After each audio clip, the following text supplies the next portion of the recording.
Baik, selamat datang kembali di perkuliahan kita.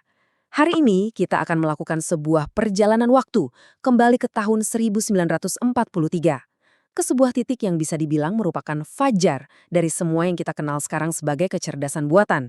Kita akan membedah ide paling fundamental tentang bagaimana sebuah otak buatan untuk pertama kalinya bisa berpikir. Nah, semuanya ini, seluruh bidang AI, sebetulnya berawal dari satu pertanyaan besar yang sangat mendasar. Bagaimana mungkin sebuah mesin, ya, yang hanya terbuat dari sirkuit dan kabel, bisa mereplikasi proses berpikir kita yang begitu luar biasa kompleks? Untuk menjawab pertanyaan itu, para pionir di masa lalu tidak melihat ke mesin yang lebih canggih, tapi justru sebaliknya. Mereka melihat ke dalam diri kita sendiri. Dan di sana, mereka menemukan cetak biru atau blueprint dari kecerdasan itu sendiri, yaitu neuron. Ya, sel-sel kecil inilah yang menjadi fondasi dari semua pemikiran, logika, bahkan kesadaran kita. Ini adalah agenda kita untuk hari ini. Kita akan mulai dari sejarahnya, lalu kita bedah anatominya, kemudian kita lihat bagaimana ia bisa membangun logika, kita pelajari juga apa batasannya, dan yang terpenting, bagaimana ide yang sangat sederhana ini menjadi fondasi bagi AI modern yang kita kenal sekarang. Oke, mari kita mulai dari bagian pertama, percikan idenya. Bagaimana sebetulnya konsep tentang neuron buatan ini pertama kali muncul di benak para ilmuwan?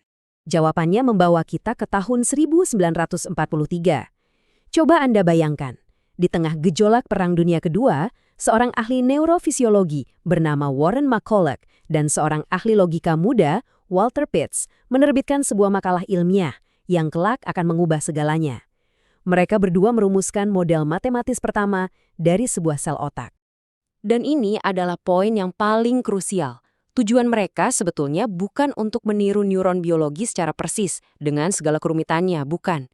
Tapi untuk menangkap esensi logikanya. Pertanyaan mereka sederhana. Bisakah sebuah unit komputasi yang sangat simple melakukan operasi logika dasar seperti AND atau OR? Sekarang, mari kita lakukan pembedahan terhadap cetak biru digital ini. Apa saja komponen-komponen yang membentuk sebuah neuron buatan pertama di dunia ini? Nah, model ini secara formal dikenal sebagai Threshold Logic Neuron atau TLN. Tapi Anda bisa membayangkannya seperti sebuah saklar lampu. Saklar hanya akan menyala kalau Anda menekannya dengan kekuatan yang cukup kan? Prinsipnya sama. TLN ini menerima beberapa sinyal input dan jika total kekuatan sinyal itu melampaui sebuah ambang batas atau threshold, maka neuron akan aktif dan mengeluarkan output 1. Kalau tidak, ya tetap mati, outputnya 0. Mekanismenya, semua atau tidak sama sekali. Mari kita lihat alurnya pada diagram ini. Dari sebelah kiri ada beberapa input, kita sebut saja X. Masing-masing input ini diberi bobot atau W. Ini cara kita menentukan seberapa penting setiap input itu. Semuanya kemudian dijumlahkan di bagian tengah. Nah, hasil penjumlahan ini lantas dibandingkan dengan sebuah ambang batas yang kita sebut theta. Kalau lolos, neuron akan aktif dan menghasilkan output Y. Sangat lugas. Jika kita tuliskan dalam notasi matematika, jadinya seperti ini. Kita kalikan setiap input X dengan bobotnya W, lalu kita jumlahkan semua hasilnya. Kalau totalnya, sebut saja U, nilainya lebih besar atau sama dengan ambang batas T, maka output Y adalah 1. Jika di bawah itu, outputnya 0. Kelihatannya sederhana, tapi percayalah, ini adalah fondasi yang luar biasa kuat. Baik, kita sudah paham anatominya. Sekarang pertanyaannya, apa yang bisa kita lakukan dengan satu neuron tunggal ini? Ternyata, kita bisa membangun blok-blok paling fundamental dari semua komputasi digital. Mari kita coba buat gerbang logika NND. Aturannya, outputnya hanya 1 jika kedua input bernilai 1. Gimana caranya? Mudah saja. Kita atur bobot untuk setiap input menjadi 1 dan ambang batasnya kita setel di angka 2. Logikanya, jika kedua input adalah 1, maka totalnya 1 dikali 1 ditambah 1 dikali 1 adalah 2. Pas dengan ambang batas, neuron pun aktif. Untuk kombinasi input lainnya, totalnya tidak akan pernah mencapai 2. Berhasil! Bagaimana dengan gerbang OR? Aturannya, output menjadi 1 jika salah satu saja inputnya bernilai 1. Di sini kita bisa sedikit bermain-main dengan angkanya. Kita beri bobot 2 untuk setiap input dan ambang batasnya kita setel di angka 2 juga. Sekarang, cukup satu input saja yang aktif, totalnya sudah 2, dan neuron langsung aktif. Cukup elegan, bukan? Model ini bahkan bisa melakukan proses inhibisi atau pelarangan, yaitu dengan menggunakan bobot negatif. Misalkan kita ingin neuron aktif hanya jika input pertama aktif dan input kedua tidak aktif.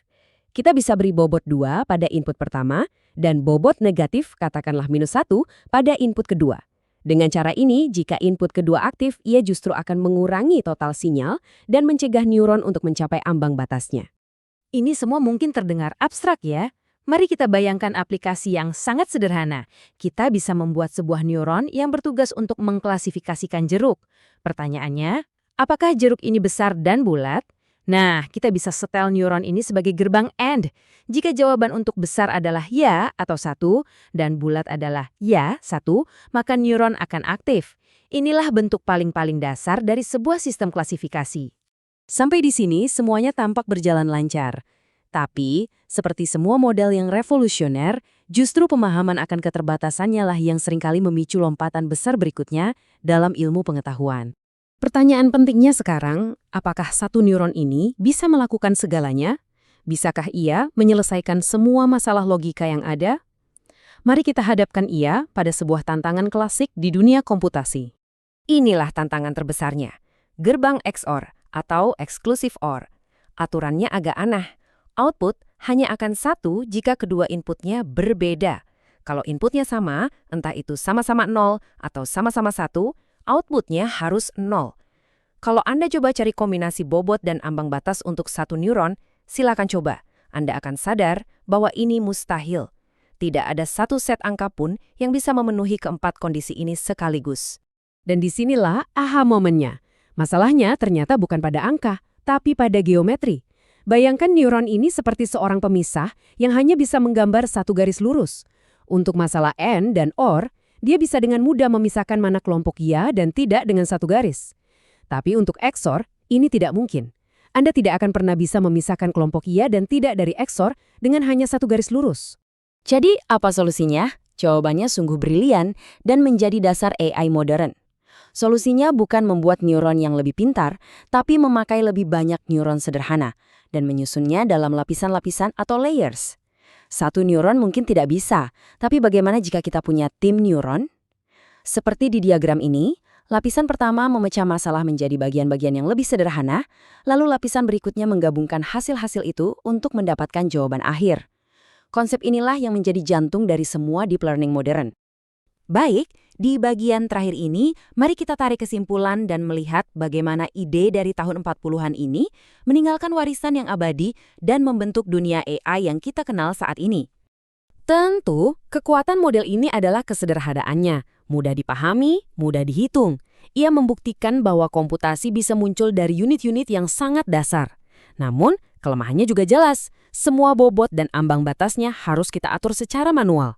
Ia tidak bisa belajar dari data. Ia statis, kaku, dan tidak fleksibel. Model ini adalah mata rantai yang pertama. Di tahun 1958, seorang ilmuwan bernama Frank Rosenblatt menciptakan perceptron.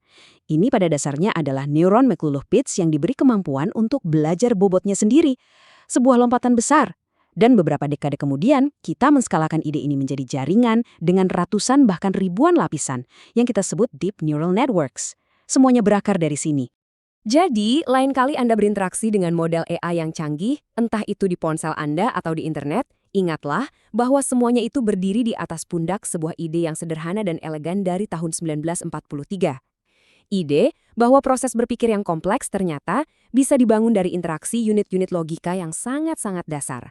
Memahami fondasi ini akan memberi kita pemahaman yang jauh lebih dalam tentang teknologi luar biasa yang kini membentuk dunia kita. Ini tugas untuk kalian. Coba kalian rancang model McCulloch-Pitts untuk fungsi-fungsi logika ini, baik yang 2 masukan maupun yang 3 masukan. Ini akan sangat membantu kalian untuk benar-benar merasakan bagaimana cara kerja bobot dan ambang batas secara praktis. Sebagai penutup, mari kita renungkan sejenak. Neuron sederhana ini memang punya batasan.